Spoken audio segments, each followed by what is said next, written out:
Brandon with the Agorist Nexus podcast. I've got my great co-host Dag with me. How you doing, Dag? I'm doing great, man. Ready for summer to be over, but I'm dealing. Yeah, down south, I could definitely see that. I kind of want more summer myself, but so I think we're kind of fighting each other. Right. We've got a great guest today. I always love to talk about cryptocurrency. It gets me, excited for the future. And, I'm really tired of the, obsolete third party financial institutions that exist today. So we've got Crypto Rex with, he's going to be answering questions about BitcoinZ for us. We're really glad to have you, Rex. Thanks so much for coming on. How you doing? Sure, thank you. I'm doing really well. And yes, I try my best to answer everything. And I will agree with the summer. It is really hot where I am in Texas. So. Oh, yeah. And you guys are going up against me here, I guess, huh? Sometimes it's just too hot, man. Yeah, it's really our winter. You know what I mean? It's, like up north, people hibernate in the winter, and in south, that's what we do down here. It's like, man, I'm not going outside today. Yep. I hear you. Well, so, Rex, can you tell us a little bit about the philosophy behind the coin and any history you got for us? Sure. So BitcoinZ started out in 2017, September the 9th to be exact, is when our Genesis block was stamped out by somebody none of us know who really was, kind of the same principles that Satoshi Nakamoto did for Bitcoin. And this person he just launched it. No one ever really knew who he was. He worked closely with, the people that are still involved today in the very beginning. And the philosophy, was actually to really be for the people and be decentralized, be as decentralized as possible. And he really did. The motto became in decentralization we trust, which has been a bit difficult, to really implement, but it has been going since 2017 and continues with that methodology of being as decentralized as possible. Cool. Yeah. How do you achieve decentralization? Well, really, it's putting as gathering as many people as we can, putting the word out there that's what the belief system is about, that we want anyone can contribute basically with any skill set. It doesn't matter what your skill set is. If you want to manage social media, if you want to run a website, if you want to, go on the code repository on GitHub and contribute, some code changes, or if you want to make some graphics, if you want to make videos, it's just an array of skills that you can contribute.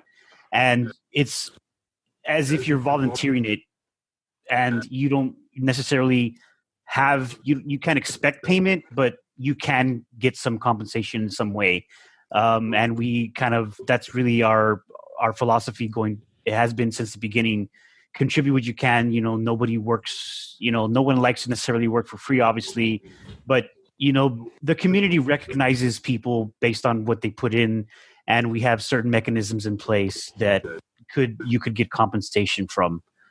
Well, if I were to contribute, how would I receive compensation, and how would that work, like on the blockchain? So our community guidelines or community voting mechanism that we have is we based on a community vote, we launched something we call Vault Z. So Vault Z is on-chain mechanism that cuts a small amount from each block that comes out. Basically, any coins that are minted based on the block reward, a piece of it comes out and goes to some addresses that a few people have. And when somebody submits a proposal on our forum, it gets voted on and passed. We distribute the funds based on the community's vote. There are certain criteria that needs to be met. But if it passes all scrutiny, we execute and we do what the community says, basically, is how it works. Cool. So it would come off of like minor rewards then? It's basically, yeah, it's so when somebody does reward, or when there's a block reward, there's just a small piece that goes to some other addresses, and the block reward goes to where it's supposed to. So I think right now it's 5%, and so you'll have 625 or so coins go to an address, and the rest goes to the block finder, basically. Cool. Yeah. This coin looks really interesting. So you guys use Zcash snarks for privacy. It's similar to other ZK, other zero knowledge proof coins. Did you guys fork it, or how did it come into existence? Yes. So the original, like I said, the person that actually, I'll just coin the name that he showed up as. Andev was his name originally, or was his name Andev. He disappeared, by the way. The person who launched it, Andev, he forked the Zcash code base, and we've been using and building off of the Zcash code base since then. So yes, it was an implementation through Zcash's ZK snarks. Cool. And I don't think that there's any pre-mine or developer fees or any ICOs, right? No, that's really one of the things that we really like to kind of put out there a lot. Is it's no ICOs, there's no dev fees, there's no pre-mine, no pre-mine, no chain fork, so it all started from scratch. So you just started mining when you started mining early on, and that's just how it started. That's how it still is. Cool. Yeah. To get into mining, I think it's great that it's GPU mineable. It's also ASIC resistant. Is that correct? I think for the most part it still is ASIC resistant. I haven't seen, as of today, I have not seen any signs of ASIC on the network. We did have some ASIC issues early on when we were still on the original Equihash algorithm that Zcash still uses, I believe. So in an effort to kind of protect ourselves from that, we did change that, and it seems to be working. So it is ASIC resistant. Mm-hmm. What kind of technology do you use for that? Is that like RandomX kind of, or? No, so the way it's working now, and that's why I'm saying I don't know if this would. I think there's a possibility we would have to change. But to answer the question, it basically uses Equihash with different memory parameters. So it by changing those parameters, it causes the device or the hardware that mines it to require more memory. So based on some research, when we changed it, ASICs are pretty hard coded, and they're not very good at hard or memory, very large memory algorithms. So that was based on that research, and we went ahead and changed those parameters. So now we feel that ASICs, it's kind of too expensive to create those chips so that it can hold the required amount of memory to mine a Equihash 1445 block. Basically, is how it works. So it's not like a RandomX where the changes or anything like that. Okay. Yeah, I really like the GPU mining myself. I just think it's more versatile, and and yeah, I mean, when I look for graphics cards, I look for, of course, high memory. So that all makes perfect sense. Is it pretty easy to mine BitcoinZ? I would say so. We have a lot of different miners that there's a whole bunch of different miners out there. If it can handle Equihash, it can handle BitcoinZ, and so you have your Mini Z's, one of them that's out there. I think LLL miners probably still supported, and there's a number of different mining software out there. I will say it was hard in the beginning to really. It was a little difficult to get some minor developers to implement our algorithm, but then other coins and other projects needed to change that, and we kind of led that. BitcoinZ kind of led that frontage switch, And so miner devs started jumping on. But yeah, it's really easy. You go to a mining pool and they usually have the instructions there, and you just use the miner that they suggest, and it's pretty straightforward after that. Great. Yeah, I also wanted to get into governance of the coin because it looks really interesting. Now, when you guys do public proposals, do you guys do that on the blockchain, or do you guys do that in like a separate forum? Or we do it in a forum. We don't have the on blockchain thing it's kind of, I would say that's one of the hardest things to have to figure out is voting, really. But yes, right now it's all forum based, and anyone can submit a proposal at forum.btcc.rocks, and we have just a voting mechanism there, and we try and build support. The person that submits the proposal tries to, garner support, people to vote for, their proposal. There's discussions, arguments. Just a few months ago, there was one that went up and, people were going crazy and no, this is not fair, this and that, and, whatever. So there's confusion, but that's exactly what I personally like to see and what the community should see is people discussing what's wrong with this proposal, why it should or shouldn't, be implemented, why it shouldn't pass or why it should pass. So that's how it's handled right now based on a forum post. Did you have anything on that, Dag? Or? No, not really. I was going to say what you were saying about you kind of got to get people in there to, disagree, to get a conversation going about it. Yes. Kind of how you hash out issues. Yes, that's exactly. I did have a question. I'll change the topic too much, but just one thing I did notice on this coin is that it has a bit larger of a max supply. It says 21 billion, which, God, if I do this math wrong, I feel so silly. That's 1,000 times more than most coins. They tend to be 21 million, Bitcoin, etc. Yep. What is there a reason behind that, or what are the pros and cons, or what can you tell me about that? So the original, like the person who launched it, Andev,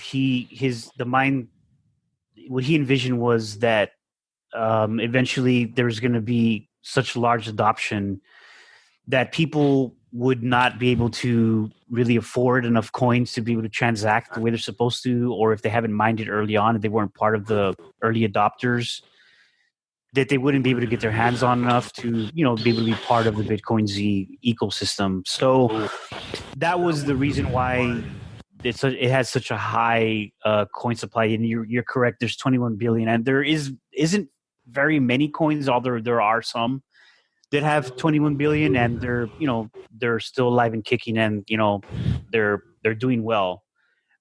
So the idea is, behind it is, yes, it's so that at least one.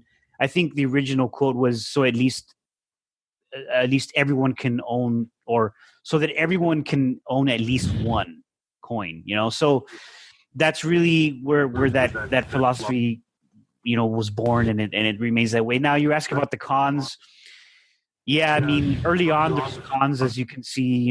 It's really hard to, you have miners that are, a lot of times people just mine it and dump it, and there's a lot of coins, so you can accumulate a large amount and then just liquidate it.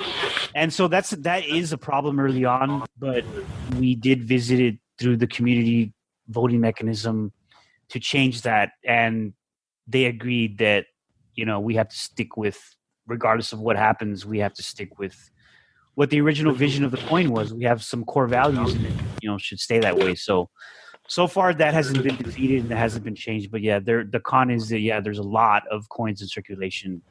And I heard somebody. I'm sorry. Go ahead. No, go ahead.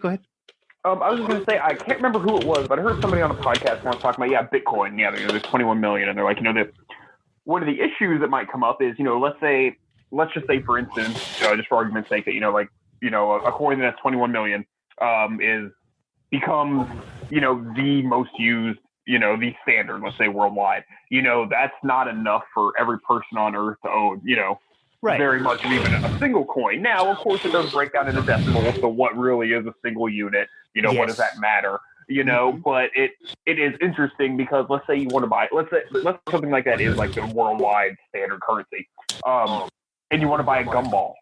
or something really small, does it, when something that's then going to be worth, compared to, US dollars, a lot of money. Right. Can you even break it down into a small enough portion to make it really usable in day-to-day transactions if it does get that big? So that's why I think having a bigger coin can be, or more supply might be beneficial. But then again, it's almost like, like even just having like the one like this one here with 21 billion. If you take, whatever the max supply is, let's just say that's X amount of, I don't know how I'm trying to say how to put this, X amount of value. Does it really matter if it's chopped up into smaller pieces or larger pieces? It might not really matter. I can see one having, more supply being more flexible and, again, smaller transactions and stuff. You get what I'm saying? Yes. And that's kind of the idea behind it, to be able to, be accommodating for a global, usage, not just, some people that got in really, really early. That's kind of the like you're saying, exactly the philosophy behind it. We will be having a halvening next year, so that will obviously really drastically half the supply or the block reward, so that's going to create some scarcity mechanism as well. But it's there's already by that point there's going to be billions, 10.5 billion or so in circulation. So, but that's okay. We're focusing on the future and its adoption and the usability. So that's really what it's about. Yeah, I think usability is really important, especially sort of this. What's the metric that people say for this? When it's so easy that grandma can use it. So when Yes. Things are just really complicated and there's not a lot of POS systems out there that can take it, or you have ways to use crypto and transact it. It's for us on like the fringes who might kind of get it. It might be a different story, but to make it where everybody can use it, I think that's very important. Yes, absolutely. So 21 billion, that's a hard cap then? Yes. And then, I thought that was interesting too, Dag. Good point. If like one Satoshi is, if it gets, if like a regular Bitcoin gets so valuable that even one Satoshi is still like, $500 or something, you're gonna want to buy a gumball. Yeah. But,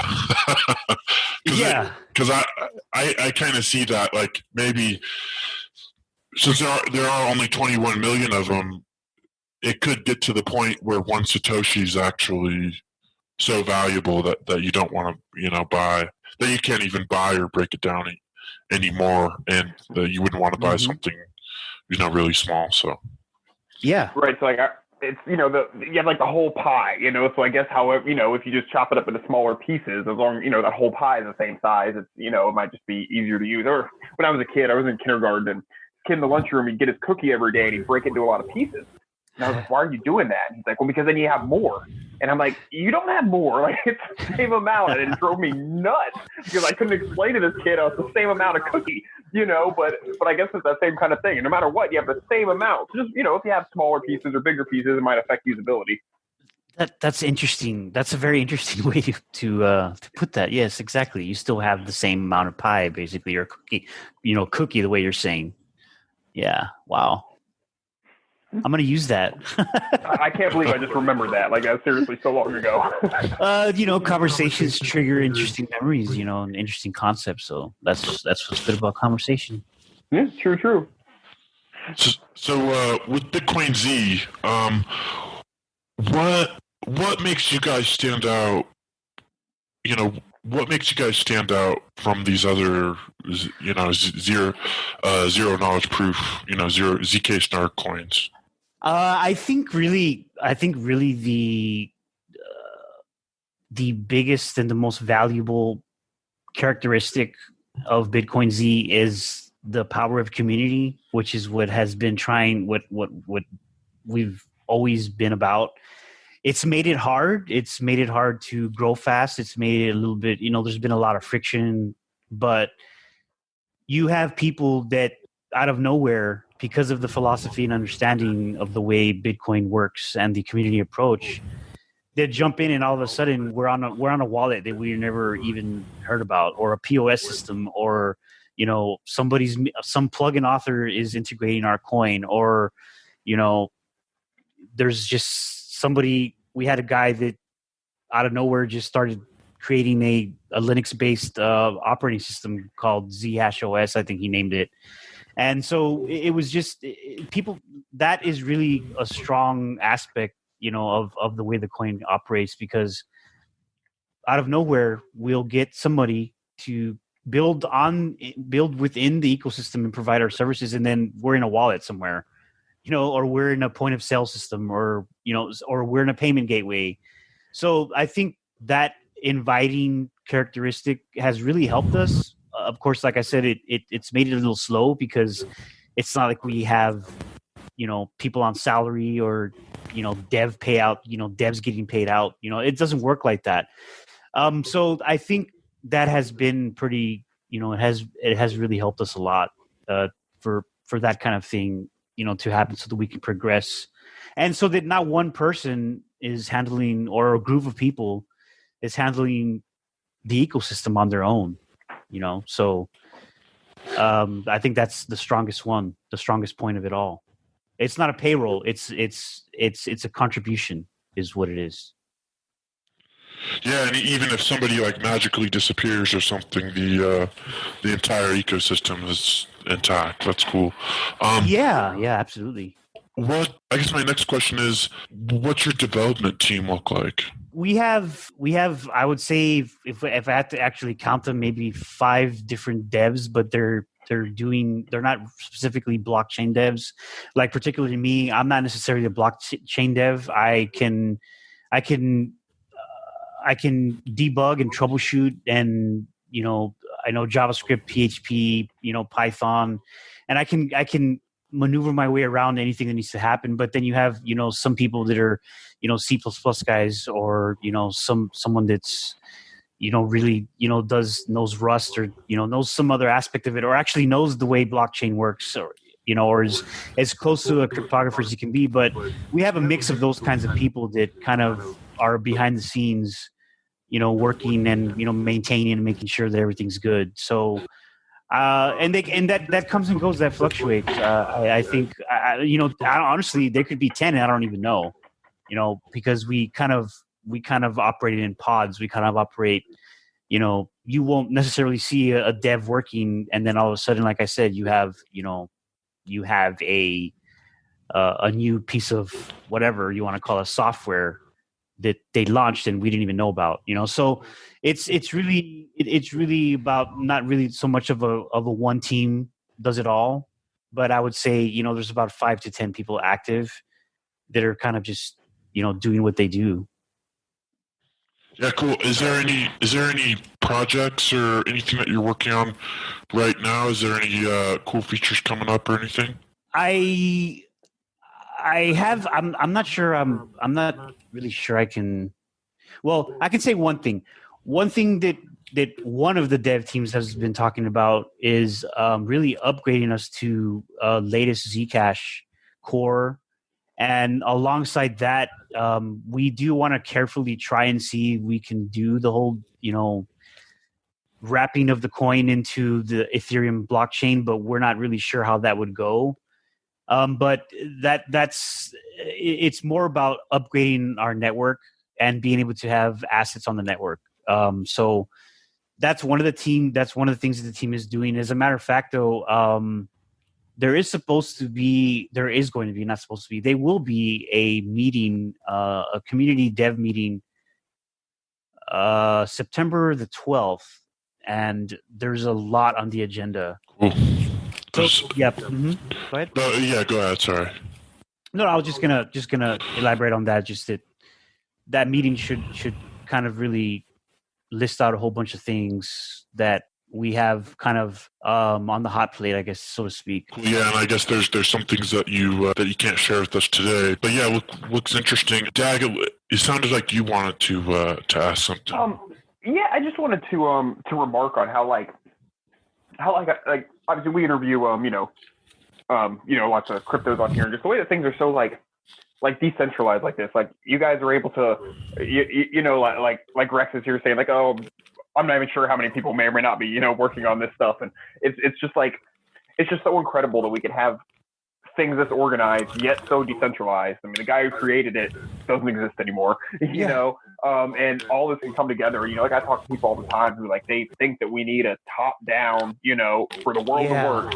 We need one person at the top, tell everybody else what to do, or all us dumb rubes would just be living in ditches, poking berries up our noses. And and you got guys like you who are doing like projects like this where it's you don't even know the people, but you guys were able to come together, work on this stuff towards a common goal, and make shit happen. And that's just, I mean, I want to say amazing. Like, I mean, I believe that that's how things work and should work, and like I get that, but it's just it still just amazes me that people come together and do stuff like that. So cool.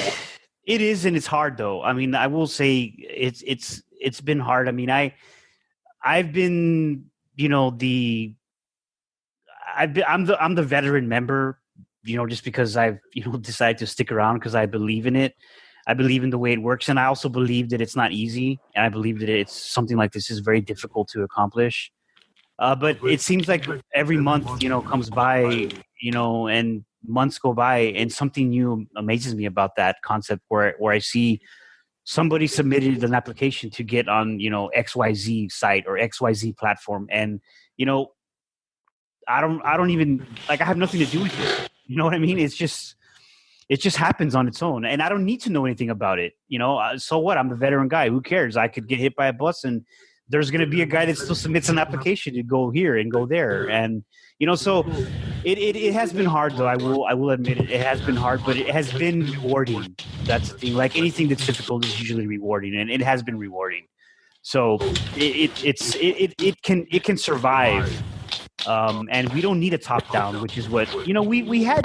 Just to get in the conversation about that, we had a lot of attempts for people to try and propose top down hierarchies and that kind of corporate structure. And we're like, we're not a corporation. We had people, we had investors with wanted to create an actual legalized business vehicle in another country. And I understand that, but they wanted to take over. Like, oh, you have to hand us everything and all the marketing. I'm like, I don't even have the marketing to hand to you. Like, it's not like that.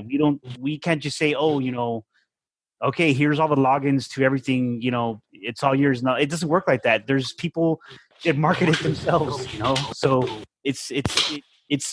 and I think it's also created a bit of difficulty for people to understand, because there's guys that come in there and they're like, well, what are you doing for me? Well, I mean, it's like, what are you doing really for everyone and yourself, not just anyone else? You know what I mean? It's not that simple. So it's hard, but it's been working, and I'm very happy with the progress that we've made, and that we continue to make. So. Well, it sounds like it's like better for like security too, because if you just if you have one person in charge or whatever, it's really easy for one person to be corrupt or incompetent or something, and to really cause a lot of issues. Whereas if it's a more decentralized thing, that doesn't seem like it's as much of a problem. Yeah, absolutely. We had when when the bull run happened, that's the other thing. We 2017, towards the end of 2017, the bull run was still nice and on fire. And so there was a lot of people that we would bring on board and be like, yeah, you're going to manage this, you're going to manage that because, you want to and you can. But then there are people that took advantage of that position and they were using it for self-gain. And we had one guy that actually, he had been managing our Twitter account for us. And he started using it for self-gain. And then, the community approached him and he deleted the account. And we already had like 2,000, 3,000 followers on the account or something. Like, why did you do that? Those are the kinds of, that's the kind of friction that you run into when you trust people with, and it's still a trust element, unfortunately. With people, it's going to be a trust element. But we don't hold back. We say, okay, we give people the opportunity, but then they go and they turn on you like that. I'm like, well, what do we do, right? Nothing. You got to move on. So, we've had to make adjustments in certain ways, but again, we try and stay away from obviously we don't want control, because control, being in a spot where you control it also puts you in a bad position to be a target as well, right? So there's just so many aspects to wanting to operate the way we've been operating. And like I said, you're right, security is a big issue, and we've been able to maintain it so far. I'm very happy to see that, the people come together. Sweet. I will mention there is one of our other community members, or a team of members, launched because we have two websites. One's btcz.rocks, and the other one is getbtcz.com. And the getbtcz.com has a lot of information about mining the coin and news and different meetings that we're going to have. So I would encourage people to also check that out as well, because it talks about a lot of our roadmap, our dynamic roadmap, and a lot of integrations that we've had. So, yep. Just wanted to put that out there. Great. How can we obtain the coin? Which exchanges are the best exchange? I'm sorry. Go ahead. You were going with it. Sorry. Oh, okay. It's Dex is the best really exchange to get it at. That's like Dex something. It's Dex. It's a stocks exchange basically. Stex. STEX. Okay. Stex. Yeah. Yep. And that's a decentralized. That's a decentralized. No. It's not decentralized.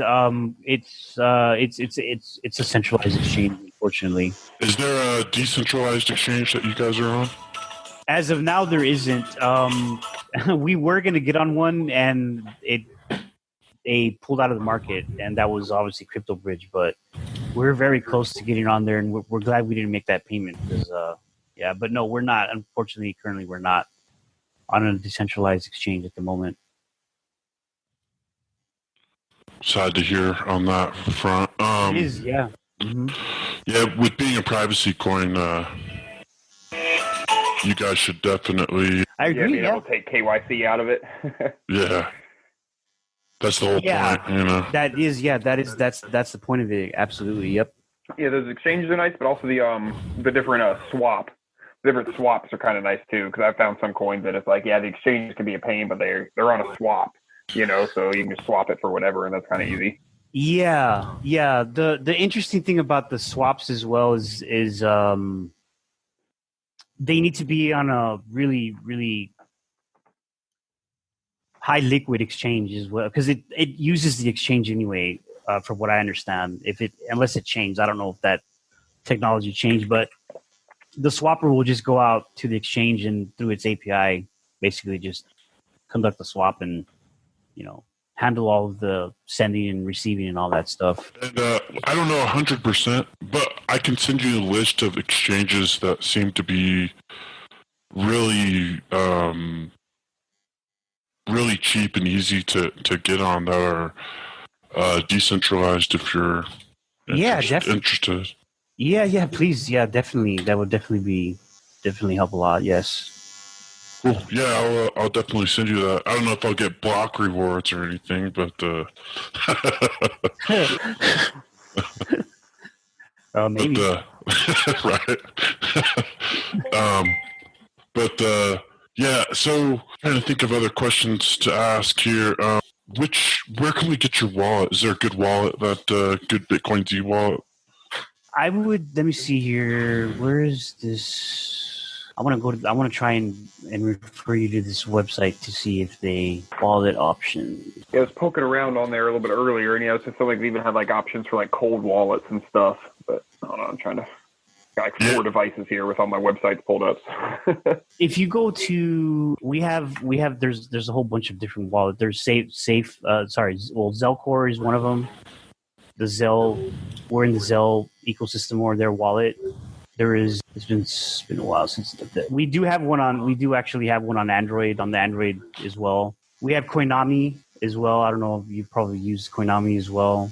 That's also on the Apple Store and on the Android or Google Store as well, Google Play. Yeah, it looks like the Google one is just BTCZ wallet, so that's pretty easy. Yeah. And then there's obviously if you go to our GitHub. If you're one of those guys, you can run a full node wallet or Swing wallet as well. We have Swing wallet's an older style wallet. It's been around for a long time, but it's very easy to maintain. It's a full node wallet. So we actually have to update this list as well. There is, of course, like you said, the paper wallet. I would say Coinomi is a good one, and Zel. You had mentioned a POS system. POS system or something somebody might have created for this. How can people, let's say, use this in everyday trade? Well, there was when I said that I meant point of sale system. It's not proof of stake. I don't know if that's what you were. Oh no, I meant proof of sale or point of sale. Yeah. Yeah, so there's a company called the Plusbit. Plusbit.tech is the website, and they integrated us for a payment system, I guess. So I sent the link over to the Agorist Nexus to. It's funny, right? You said that. I saw on the site it says only POW and no POS, and of course proof of work, proof of stake. So many anagrams, they get all mixed up. yeah, I know. I mean, it does now. And to be honest, I don't know why they decided to market it that way, but they did. So whatever. Yeah. But I think that definitely something to be adopted. It needs to be usable. And sometimes I understand coins got to build up a little bit, before they get to that point. But yeah, I'm definitely always interested in how can I accept payment in it? Yeah, that's one. SafePay is another one that's also part of the system as well. I think SafePay also, and we do have there is an actual a payment gateway as well. If you're I'm starting to think that a lot of this stuff is really really dev oriented. You know what I mean? Of course, the people that come in and integrate us, they do it, and they have apps, of course, so it's easier. But there is a lot of there is a payment gateway as well. I'm trying to pull up here, but definitely I would check out getbtcc.com. There's a lot of information on there as well. I think for our listeners' sake, when I say like zero knowledge proofs and basically ZK snarks, how does that work? Can you go into kind of like the technical details of how zero knowledge proofs work? In my understanding, it's like I'm sending something to somebody without being seen, right? There's zero knowledge behind. You can see that I sent it, but you can't necessarily see that. You can't see the details of the transaction. Is that correct? Yeah. So I won't obviously be able to dig too deeply into the technical side because it's really, cryptography. Yeah. Who honestly knows exactly how snarks works, but so the way it works, on the high level, is you obviously you generate on our network. You would generate a private address, which is a ZK snarks address, and they're much longer than the regular T1 addresses. And we have what we call sapling addresses. So that last update was allowed ZK snarks addresses to work with less memory. So you would go into the wallet. You would have to use a full node wallet. That's the other thing. I don't know if mobiles has really converted to that, but you use a full node wallet and generate a ZK snarks address, and then you can send it to another ZK snarks address, or you can send it to a T1 address. But what happens on the chain is there's no outputs, or there's no inputs really or outputs shown. So the value that you transferred isn't documented anywhere. And it's also not documented really to where it was sent to, obviously. So those two main things are not part of in the visible space on the blockchain. So it's hidden from public view. So if you go look at the blockchain transaction It's not going to have those parameters, the address or the value that was transferred. And how it's done, how it does that is, I think the last time I read about it and how ZK works is that you're proving to somebody that you have the password without showing them the password. So based on that cryptographic math, you're telling them, yes, I have the password, but I don't have to show you, and you just believe me because cryptography says so, you know? So that's how I explain it, but that's really how it works. There's no visibility into the value transfer and to who it was sent to. So that's how ZK snarks works on our network. So it basically just like updates the ledger balance, but doesn't actually show, you know, what happened in that interim. Yes. Cool. Yep. So it is like Zcash to where I can make public transactions and I can also make private transactions. And the private transactions, I guess, have longer addresses. Is that correct? Yes, they do. They start with a ZS and they're much longer. Yes. Great. Well, I'm glad you asked it, Brandon, because I didn't want to sound like a dummy not knowing what any of that meant. So. For sure. Yeah, that's why I'm here, bro. There's a lot to learn all the time. So. Right. Yeah. It's and there's so many different coins with so many different,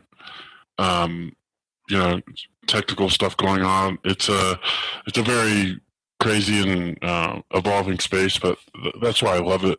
It's yes, it's really kind of hard to keep track of. Did you have any other questions, Dag? No, man. No, that was that was pretty good. I think everything on my list here got addressed, including exactly what the heck ZK snarks mean. So good deal.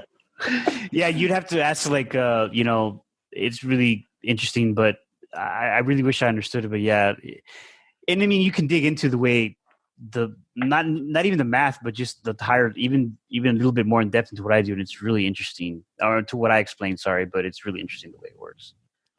Yeah, I wrote a little bit about it on an article, but I couldn't go into it as much as I'd like because the technical side is like, gosh, did somebody just get lucky? Like, does anybody really know 100% like how this thing works? And it's very interesting technology. So, well, I feel like you must just have like some savants that are just really good at math and computers.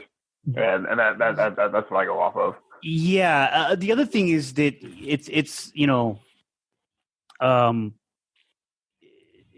like, Brandon was saying that there are people out there that so since the general public doesn't really know what the hell is really going on, they just go and use it.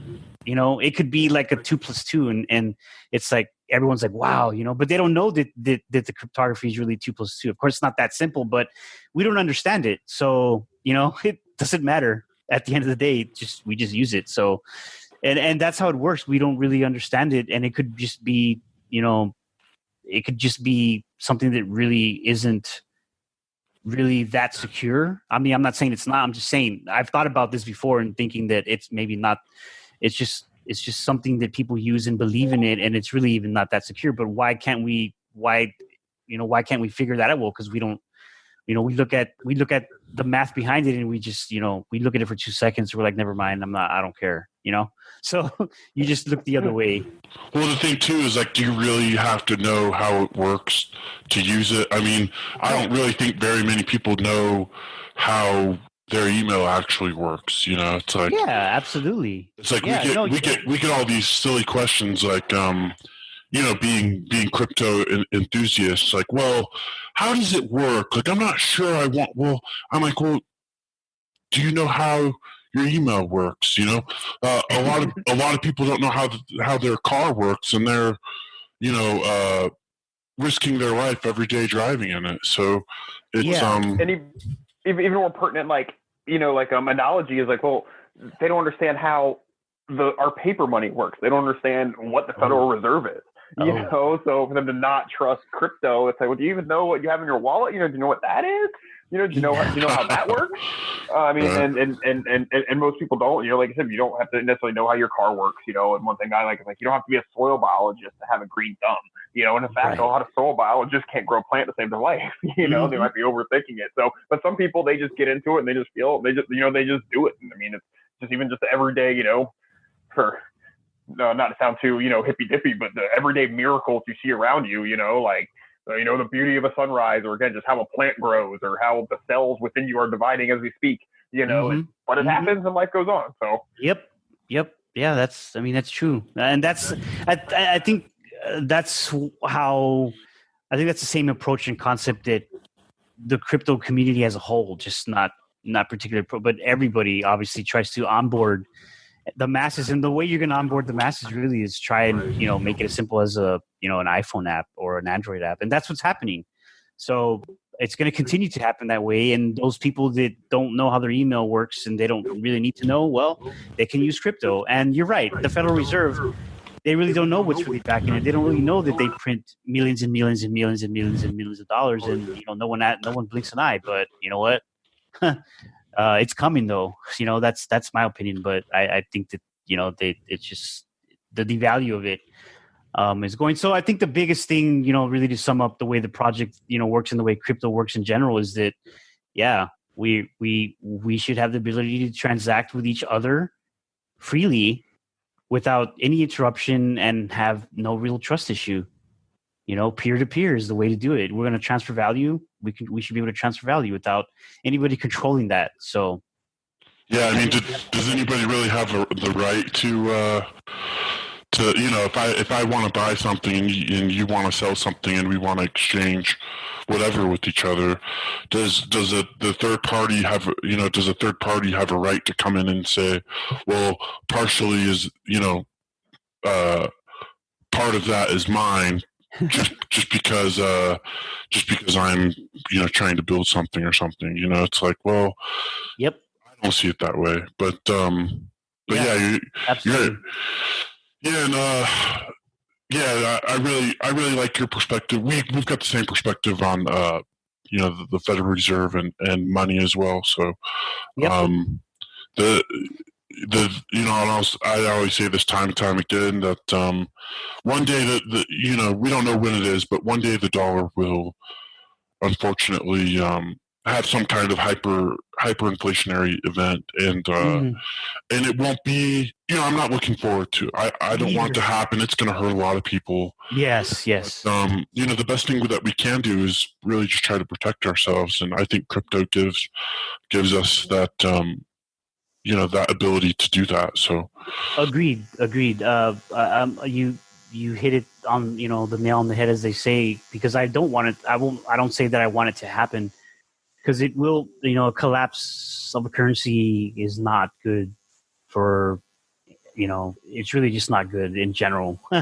So, but it happens all the time in history. It's like Germany in the 1920s, and then today you've got Argentina, Zimbabwe, you name it. Turkey's going through it now, Lebanon, so Venezuela. So it's definitely not something that that any of us are looking forward to. But definitely not, man. Nope. But we got BitcoinZ, right? Yeah, BitcoinZ. It's got a really high cap supply, and it's it's like I told some of the people that they message me, and they say what's going on with this, and I say as long as the nodes are running, that's my role really. As long as the nodes are running and there's a hash rate, and if there isn't, I'll apply my own hash rate. I'll increase my own hash rate, or I'll run my own nodes around the world. I don't really care. It's just it's just the way it is. It's the project is, the coin is for the future, and it's really for the world to have and be able to experience together. So, anything to add, Jack? No, man. No, this was great. Yeah, great episode. Thanks so much for coming on, cool. Rex. Absolutely, it was my pleasure, and I was glad I was able to make it, and glad I was able to answer your questions and explain to it, and hopefully, we can meet again and talk again, and keep each other posted and updated. And thank you for the links that you sent me regarding those things you sent, the exchanges and so forth. So it's going to be really helpful. Well, yeah, we'd love to have you on again for sure. Yeah, sounds good. On that note, Agorist Nexus out.